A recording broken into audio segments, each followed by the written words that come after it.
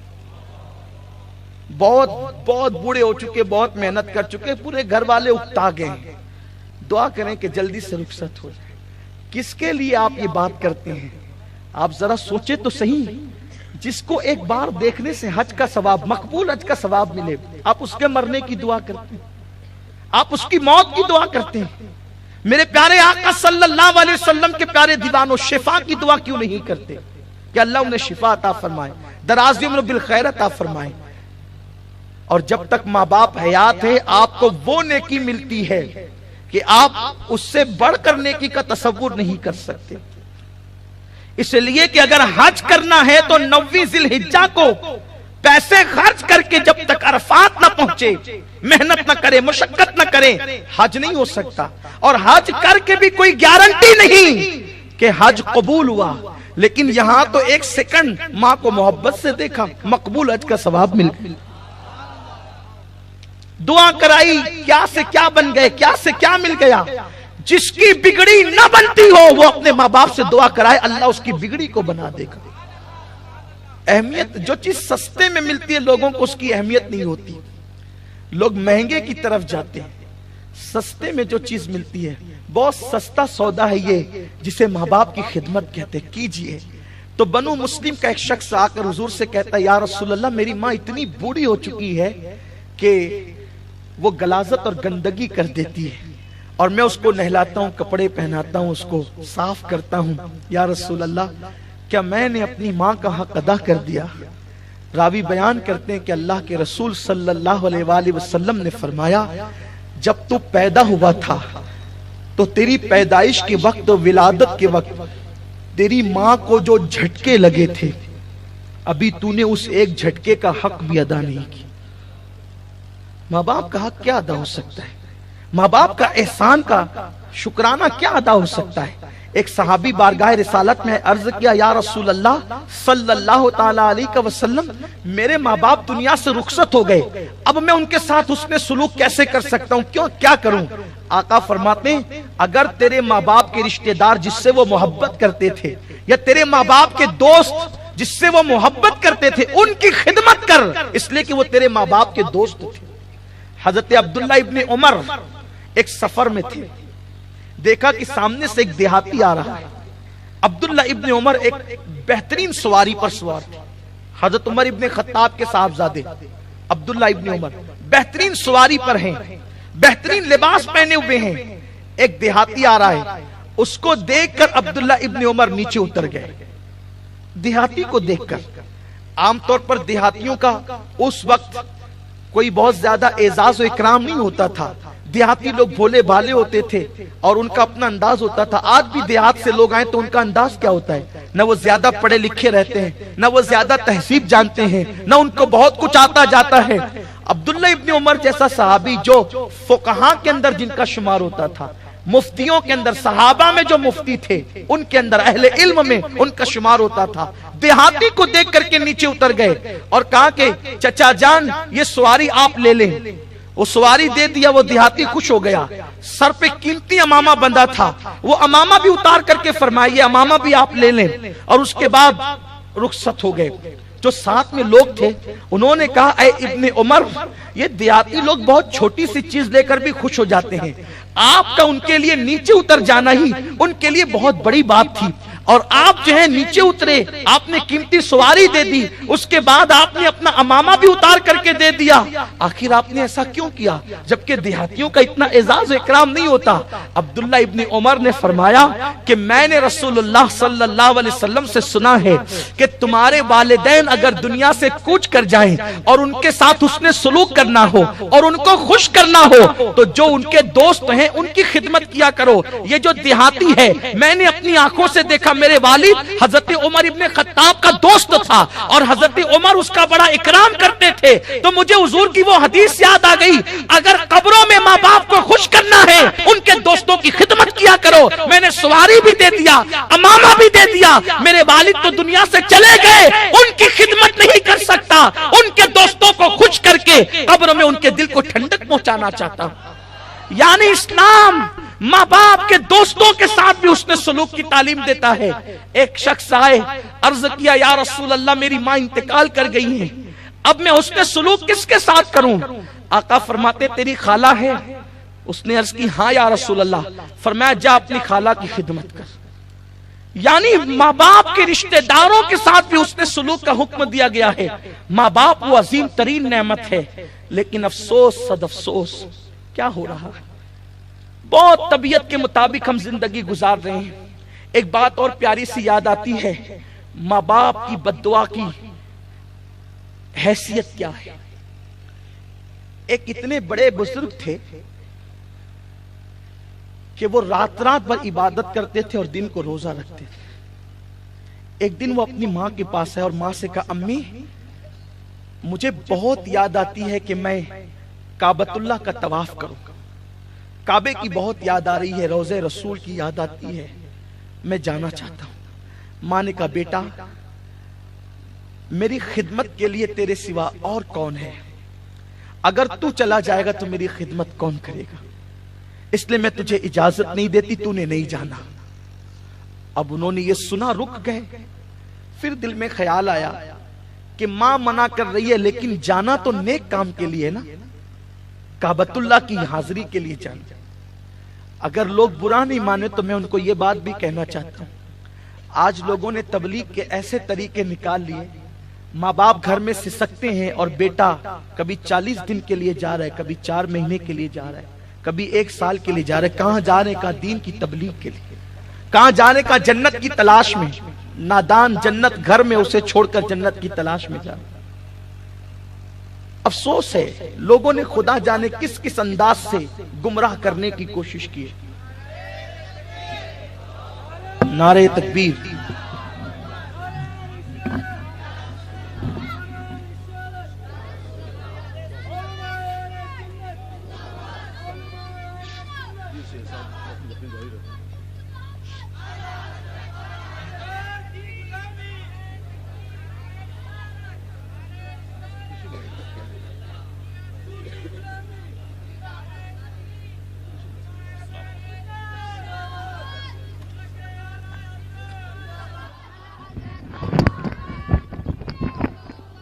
بیٹھ جائیں، تشریف درود شریف پڑھنے۔ اللہم صلی علی سیدنا و مولانا محمد معدن الجود والکرم والہ الکرام وابنہ الکریم و امتہ الکریمہ یا اکرم الاکرمین و بارک وسلم صلاۃ و سلام علیک یا رسول اللہ صلی اللہ تعالی علیہ وسلم۔ میں اپنی گفتگو کو بس مکمل کر دوں، اس لیے کہ آپ اور ہم جس عظیم شخصیت کے منتظر تھے وہ عالمی مبلغ اسلام، جس نے اپنے خطاب کے ذریعے سے پوری دنیا کے اندر عشق رسول کے حوالے سے انقلاب برپا کیا ہے۔ اور آپ جانتے ہیں کہ ٹوٹے پھوٹے انداز میں ہم لوگ جو کچھ بھی بولتے ہیں یہ حضرت قبلہ کی تربیت کا نتیجہ ہے۔ میری مراد عطائے حضور مفتی اعظم داعی کبیر حضرت علامہ حافظ و قاری محمد شاکر علی نوری صاحب قبلہ تشریف لا چکے ہیں۔ حضرت کا پر اثر انقلاب آفری خطاب ہم سب انشاءاللہ سماعت کریں گے، اور ساتھ ہی ساتھ ہماری یہ عظیم خوش نصیبی ہے، بلکہ دوہری خوش نصیبی، کہ ہماری جماعت کے ایک عظیم فقیہ محقق مسائل جدیدہ سراج الفقہا حضرت علامہ مفتی نظام الدین صاحب قبلہ، جو اکثر معاملات پر جب امت مسلمہ اس وقت جدید مسائل میں تردد کا شکار ہو جاتی ہے تو بہت آسانی کے ساتھ جو ہماری رہنمائی فرماتے ہیں اور صحیح سمت میں ہماری فکر کو ایک راستہ دکھاتے ہیں، وہ عظیم فقیہ عظیم محقق ہمارے سامنے موجود ہے۔ ہم حضرت قبلہ کے چہرے کی بھی زیارت کر رہے ہیں اور ہمارے علماء سادات کرام یہاں پہ موجود ہے۔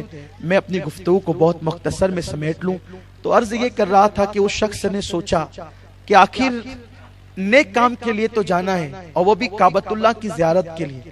کعبے پہ پہلی نظر پڑے تو دعائیں قبول ہوتی ہے۔ وہ شخص ماں کی اجازت کے بغیر نکل گئے، اور ان کا پلان یہ تھا کہ وہ دن بھر سفر کریں گے اور رات کو جہاں رکیں گے پوری رات عبادت کریں گے۔ اس شان سے وہ کعبۃ اللہ شریف تک پہنچتے پہنچتے سفر کریں گے، رات ہوئی، قریب کے گاؤں تک پہنچے تھے، مسجد میں داخل ہوئے، عبادت میں مصروف ہوئے۔ اسی رات اس گاؤں کے اندر چور آیا اور چوری کرتے ہوئے کسی نے اس کو دیکھ لیا تو اس نے شور مچایا، چور چور۔ لوگ اٹھے اور اس کے پیچھے بھاگے۔ وہ چور آیا مسجد کی گلی میں اور خدا جانے کہاں چھپ گیا۔ لوگوں کو یہ شبہ ہوا کہ یہ مسجد کے اندر داخل ہوا۔ جب لوگ مسجد میں داخل ہوئے تو دیکھا کہ ایک بندہ سجدے میں رو رہا ہے۔ ادھر وہ بندہ سجدے میں رو رہا ہے، ادھر ماں نے رات کے وقت ضرورت پڑی تو آواز لگائی، بیٹا کہاں ہو؟ جب کوئی آواز نہیں آئی تو دل میں خیال آیا کہ وہ چلا گیا۔ زبان سے بات نکلی، اللہ میری اجازت کے بغیر گیا ہے، کعبے تک پہنچنے نہ پائے۔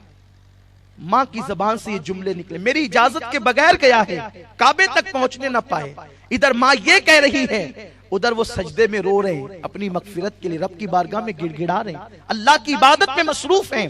ایسی حالت میں لوگ اندر داخل ہوئے، سجدے میں دیکھا، سجدے سے اٹھایا، اجنبی چہرہ تھا، لوگ سمجھے یہی چور ہے، خوب مارا اور مار کر کے کہا پہلے تو چوری کی اور جب پکڑانے کی باری آئی تو سجدہ کر کے سجدے کو بدنام کرتا ہے، لوگوں کو دھوکہ دیتا ہے، پکڑ کر کے جمع کرا دیا۔ صبح کو قاضی کے پاس لے گئے، دربار سجا تو کہا کہ اس چور کی سزا کیا ہے کہ جو چوری کرتا ہے وہ پکڑے جانے کے خوف سے سجدہ کرتا ہے اور سجدے کو بدنام کرتا ہے۔ قاضی نے کہا اس کے ہاتھ کاٹو، پیر کاٹو، اس کی آنکھیں نکال لو۔ ہاتھ کاٹے، پیر کاٹے، آنکھیں نکال لی اور پھر قاضی نے کہا اعلان کرو جو چوری کرے اور سجدے کو بدنام کرے، سجدے کی آڑ میں اپنے آپ کو بچائے، اس کی سزا یہی ہے۔ جیسے کسی شخص نے اعلان کیا لوگوں یہ اس چور کی سزا ہے جو چوری کرتا ہے اور پکڑے جانے پہ سجدے کو بدنام کرتا ہے، سجدے کی آڑ میں اپنے آپ کو بچانا چاہتا ہے، یہ اس کی سزا ہے۔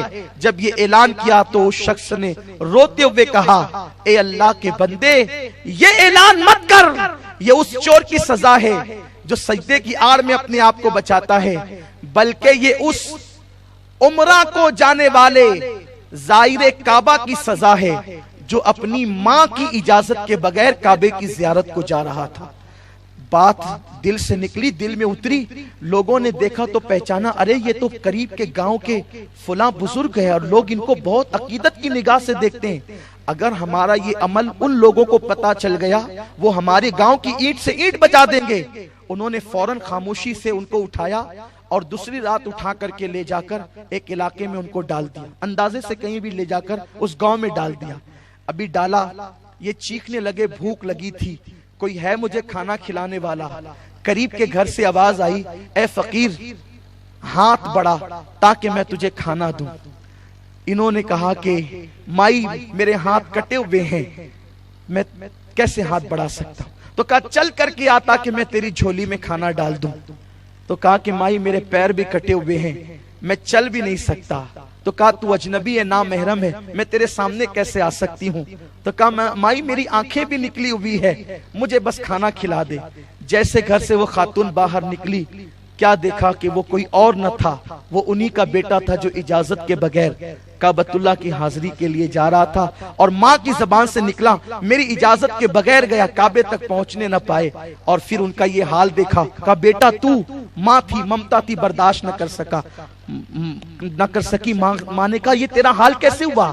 تو انہوں نے کہا ماں تمہاری اجازت کے بغیر کعبے کی زیارت کے لیے جا رہا تھا، اس لیے میرا یہ حشر ہوا۔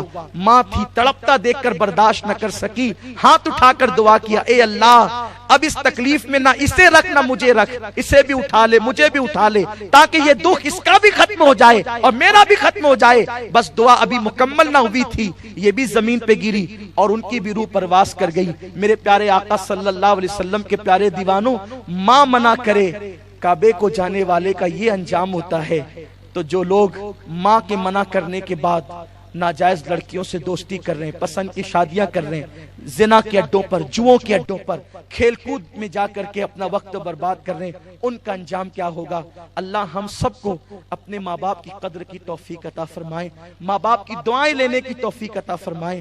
گفتگو کے درمیان اگر کوئی غلطی ہو گئی ہو، اللہ اپنے حبیب مصطفیٰ کریم رؤوف الرحیم صلی اللہ علیہ وآلہ وسلم کے صدقہ و طفیل معاف فرمائے۔ استغفر اللہ ربی من کل ذنب واتوب الیہ وما علینا الا البلاغ۔ السلام علیکم ورحمۃ اللہ۔